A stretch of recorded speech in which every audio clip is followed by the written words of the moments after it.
जय जगन्नाथ सांग मैंने आज मकर संक्रांति से मो मकर चाउल करी जहाँपाई कि मो बासुमती अरुआ चाउल नहीं भल भाव 2-3 घंटा भिजई देती से गुड़ कदली गोलमरीच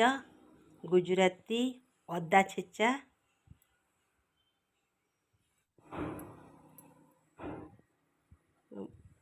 आपेल को छोट छोट काटिकी नहीं अंगूर किसी नड़िया कोरिकी नहीं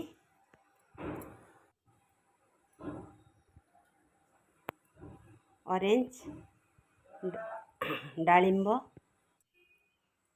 आउ से क्षीर और छेना क्षीर देकिनी मुझे भल भाव गोलैकिनी प्रस्तुत कर दी आज भोग पाई मकर चाउल। आपण मानू केमती लगिला मो भिडियोटी यदि भल लगे लाइक और सब्सक्राइब निश्चय करेंगे।